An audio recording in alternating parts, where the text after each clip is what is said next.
안녕하세요. 뉴스 속 날씨 유다현입니다. 지난 10월 26일에 국제우주정거장 특별 프로그램이 진행됐습니다. 과학동아에서 주관한 행사로 국제우주정거장을 육안으로 보는 행사였는데요. 한마디로 인공위성이 우리 눈으로 보인다는 이야기입니다. 이 이야기를 듣고 저는 깜짝 놀랐거든요. 이 우주정거장이 우리 눈에 보이려면 얼마나 클까? 아니면 또 얼마나 낮게 날까 하고 말입니다. 오늘은 미래의 기후 변화에 대비하는 국제우주정거장과 기후변화 관측에 대한 이야기 나눠보도록 하겠습니다. K웨더 반기성 센터장님 나오셨습니다. 안녕하세요. 네, 안녕하세요. 네, 먼저 국제우주정거장이 우리 육안으로 보이는 거는 어떤 이유 때문인지 좀 설명해 주시죠. 국제우주정거장은 인류 우주 개발 역사에서 가장 위대한 사건 중 하나로서 크기가 축구 경기장만 합니다. 와, 엄청 크네요. 네네, 그렇습니다. 국제협력 사업 가운데 가장 큰 사업으로서 지금 현재 16개국이 참여하고 있는데요. 국제우주정거장은 약 400km 상공에 떠 있습니다. 이제 우리에게 수시로 구름 사진을 보내는 정지위성의 높이가 35,600km. 또 그리고 적어도 극궤도 위성도 대략 한 800km 높이에 있거든요. 네. 그러니까 국제우주정거장은 정지위성에 비하면 90배 정도 지구에서 가깝고 적어도 극궤도 위성에 비해도 2배 정도 가깝습니다. 따라서 조건에 따라 육안으로 관측할 수 있다는 얘기인데요. 지상에서 국제우주정거장까지 거리는 대략 서울에서 부산까지 정도의 거리입니다. 그러니까 서울 하늘에서 국제우주정거장을 육안으로 본다는 것은 부산에 있는 63빌딩 절반 크기의 건물을 서울에서 육안으로 보는 셈이라고 생각하시면 됩니다. 네, 그렇군요. 그런데 이 국제우주정거장이라는 말이 좀 생소한 분들도 계실 것 같은데 정확히 어떤 건가요? 국제우주정거장은 러시아와 미국을 비롯한 세계 각국이 참여해서 1998년에 건설이 시작된 연구시설을 갖춘 다국적 우주정거장입니다. 2010년에 완성되었고요. 2016년까지는 운영될 계획으로 있는데 국제우주정거장 크게 러시아 섹션 또 미국 섹션의 두 구역으로 나뉘어집니다. 네. 러시아 섹션은 국제우주정거장 전체에 대한 유도라든가 항법, 통제, 메인 추진기관, 메인 생명유지장치를 담당하고 있고요. 미국 섹션은 가장 큰 실험실과 일본의 키보, 유럽의 컬럼버스, 2,500제곱미터 면적의 태양 전지판, 추가적인 생명유지장치, 또 두 번째 화장실을 담당을 합니다. 네. 국제우주정거장은 시속 27,744km의 속도로 매일 지구를 15번 15.7바퀴 돌고 있는데요. 러시아는 국제우주정거장의 수명을 2020년까지 연장할 것을 제의하고 있고 관련국도 합의하는 것으로 알려져 있습니다. 따라서 당분간 국제우주정거장 프로젝트는 아마 계속될 것으로 예상이 됩니다. 네, 일단 2020년까지 이 프로젝트가 계속 진행될 것으로 보이니까 우리 육안으로는 계속해서 확인할 수 있을 것 같은데, 그런데 또 궁금한 게 이 국제우주정거장에서 하는 일들은 또 어떤 건지 또 궁금해요. 국제우주정거장은 우주공간의 연구소라든가 관측소 또 공장 역할을 수행하고 있죠. 장차 진행될 달과 화성 소행성 탐사 임무를 위한 운송, 정비 유지 또 전쟁기지 임무도 수행할 계획이고요. 네. 미국 그 우주정책에 따르면은 국제우주정거장은 상업적인 또 외교적인 또 교육적 임무에도 사용될 것이라고 합니다.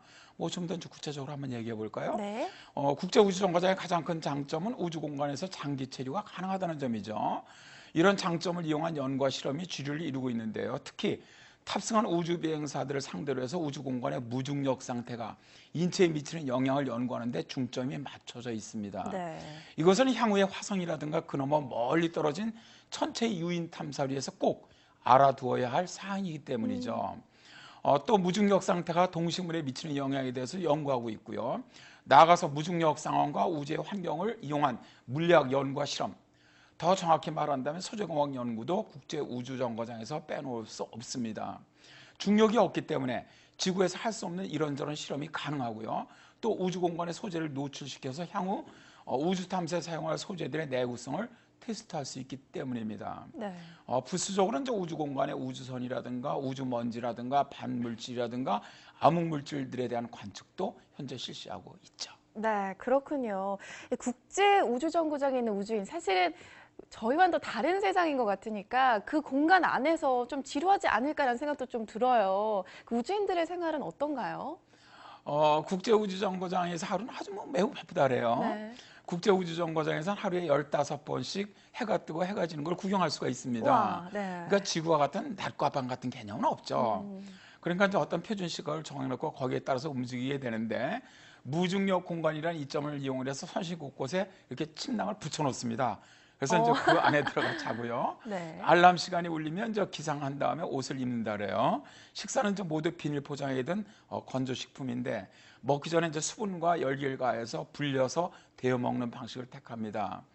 그런데 이제 무중력 상태가 오래 노출되다 보면요 미각이 이제 둔해진다 그래요. 아. 그러다 보니까 이제 좀 맵고 짠 이런 음식을 굉장히 이제 좋아하게 된다 그러고요. 네. 근데 이제 사실 우주인들이 가장 좋아하는 게 뭐냐면요. 그 자기 그 눈앞에서 돌아가는 지구를 보는 거랍니다. 아. 그 하루에 뭐 매일 그만 보는데 네. 지겹지 않냐? 아 그렇지 않대요. 와, 정말 그렇군요. 그 가 있는 그 오랜 시간 동안에도요 우주 비행사들이 그 지구를 보는 게 가장 즐거운 시간이었다고 다 얘기를 한답니다. 왜냐하면요 지구가 너무 아름답고요, 너무 신비롭고요, 네. 볼 너무 때마다. 황홀하기 때문이랍니다. 아, 그렇군요. 정말 지루하지가 않은 이 지구 모습 저도 언젠가 한번 보고 싶네요. 네, 그런데 최근 기후 변화 문제를 우주에서 해법을 찾는다는 프로젝트가 진행되고 있다고 하는데 어떤 건지 좀 자세히 이야기해 주세요. 최근 저 국제우주정거장에 주어졌던 임무 외에 기후변화에 따른 지구기후 변화 관찰 플랫폼의 역할이 추가됐습니다. 지금 기후변화 속도가 우리가 살고 있는 지구를 위협하고 있는 상황 아닙니까? 네. 뭐 때 아니면 폭설이 내린다든가 갑작스러운 가뭄과 홍수, 거침없는 태풍, 허리케인 이런 기후변화로 인한 피해가 전 세계적으로 정말 심각하거든요. 이제 이에 따라서 기상과학자들은 보다 정확한 데이터가 필요하다면서 국제우주정거장에 이런 관측을 해달라고 주문하고 나서는 것이죠. 지구대기 상공에서 다양한 기후변화에 대한 데이터를 모으고 분석하는 새로운 지구기후변화 관찰의 시대를 국제우주정거장을 통해 실현하겠다는 겁니다. 네, 그러니까 국제우주정거장이 다른 위성들보다는 저고도에 위치를 해 있고 그렇기 때문에 더 정교하고 더 정확한 자료를 얻지 않을까라는 생각에서 이런 발상이 시작된 것 같은데요. 이런 지구 기후 변화 관찰 플랫폼의 역할을 하기 위해서는 또 어떤 관측을 하나요? 국제우주정거장에 바다바람을 연구하는 센서가 처음으로 이제 달립니다. 이를 통해서 해양과 바람에 대한 다양한 데이터가 수집되면서 과학자들에게 기후변화에 대한 분석 작업에 도움을 줄 수 있을 것으로 기대가 되는데요. 사실 바다바람을 관찰하고 날씨를 예측하는 것은 물론 국제우주정거장에서 허리케인 등의 발생과 이동 경로 등을 밝혀낼 수 있다는 것이죠. 두 번째로 장착될 장비는 에어로졸의 이동 경로 등을 탐구하는 CATS라는 장비입니다. 네. 레이저 장비를 갖추고 있는 CATS는 구름을 측정하고 공기 중에 존재하는 입자들, 뭐 예를 든다면 오염물질이라든가 연기라든가 먼지 등의 위치와 분포들을 측정합니다. 줄리 로빈슨 국제우주정거장 플랫폼 책임자는 앞으로 국제우주정거장 지구를 관찰하는 플랫폼으로 변화할 것이라면서 국제우주정거장 원격 조정되는 다른 지구 관측 장비와는 달리 지구와 더 가깝게 접근할 수 있고 다른 방식으로 다양한 데이터를 입체적으로 모을 수 있다고 강조를 하고 있습니다. 네, 선생님 오늘 말씀 고맙습니다. 네, 감사합니다. 네, 지구 온난화로 인한 기후 변화는 집중호우, 가뭄, 강력한 태풍과 토네이도를 만들어서 지구가 몸살을 앓고 있습니다. 이럴 때 국제우주정거장을 이용해서 지구에 대한 정확한 데이터 수집, 또 이 자료를 통해 예측 가능한 대비책이 미리 세워졌으면 하는 바람입니다. 뉴스 속 날씨 오늘 준비한 이야기 여기까지입니다. 시청자 여러분 감사합니다.